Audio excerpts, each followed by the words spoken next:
Hello students, हमारा आज का टॉपिक है biological significance of osmosis. Osmosis की बायोलॉजी में बहुत ही इम्पोर्टेंस है। ऑस्मोसिस की वजह से जो प्लांट्स की जो रूट्स होती हैं वो वाटर शक करती हैं, और जो डिफरेंट सेल्स होते हैं ह्यूमन बॉडी में या प्लांट्स बॉडी में, उन सेल्स की जो सेल वॉल होती है या सेल मेम्ब्रेन जो होती है वो सेमी परमिएबल मेम्ब्रेन एक्ट करती है, और वहाँ से भी ऑस्मोसिस होता है। ठीक है, तो अगर हम किसी सेल को ऐसे सॉल्यूशन में रखें जिस सॉल्यूशन की कंसंट्रेशन सेल सैप से कम है। सेल सैप क्या है? सेल के अंदर, कोशिका के अंदर जो सॉल्यूशन है उसको हम सेल सैप बोलते हैं।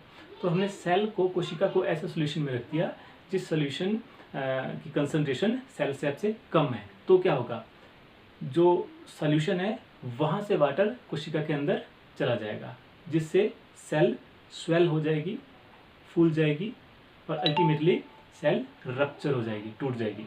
इस कंडीशन को हम बोलते हैं हेमोलाइसिस।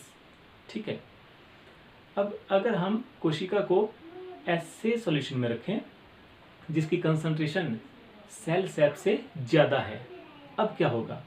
अब ऑस्मोसिस अपोजिट डायरेक्शन में होगा। अपोजिट मतलब कोशिका में से जो वाटर है वो निकल के सॉल्यूशन के अंदर चला जाएगा, तो कोशिका श्रिंक हो जाएगी, सिकुड़ जाएगी।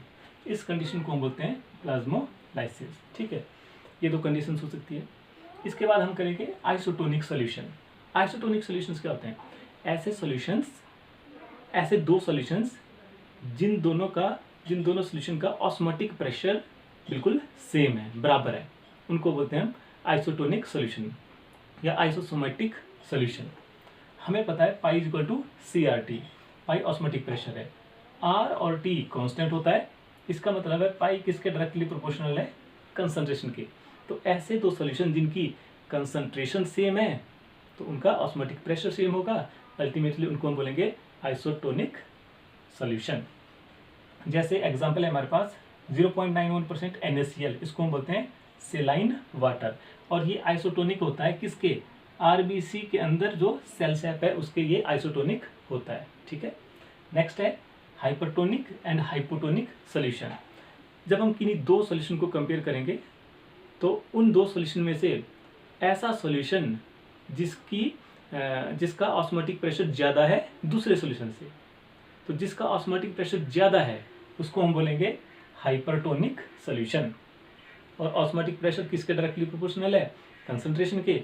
इसका मतलब हाइपरटोनिक सॉल्यूशन का कंसंट्रेशन ज़्यादा होगी किसी दूसरे से। जैसे हम इन दोनों को कंपेयर कर रहे हैं, 1 मोलर यूरिया, 0.5 मोलर ग्लूकोज, तो यूरिया की कंसंट्रेशन ज़्यादा है और ग्लूकोज की कंसंट्रेशन कम है, इसलिए ये हो गया हाइपरटोनिक सॉल्यूशन। ठीक है, नेक्स्ट है हाइपोटोनिक सॉल्यूशन। हम दो सॉल्यूशन को कंपेयर कर रहे हैं, जिस सॉल्यूशन का ऑस्मोटिक प्रेशर दूसरे से कम होगा उसको बोलेंगे हम हाइपोटोनिक सॉल्यूशन।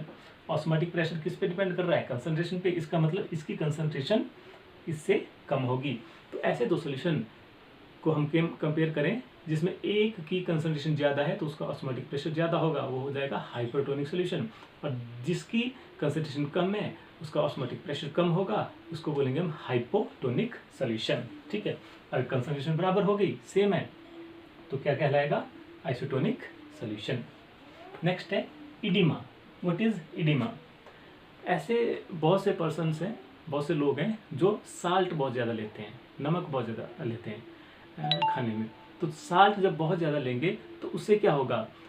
टिश्यूज़ के अंदर और इंटरसेलुलर स्पेसिस में वाटर इकट्ठा हो जाएगा, कोलेक्ट हो जाएगा, और जब टिश्यू में वाटर इकट्ठा हो गया तो वहाँ पे स्वेलिंग आ जाएगी, पफिनेस हो जाएगी।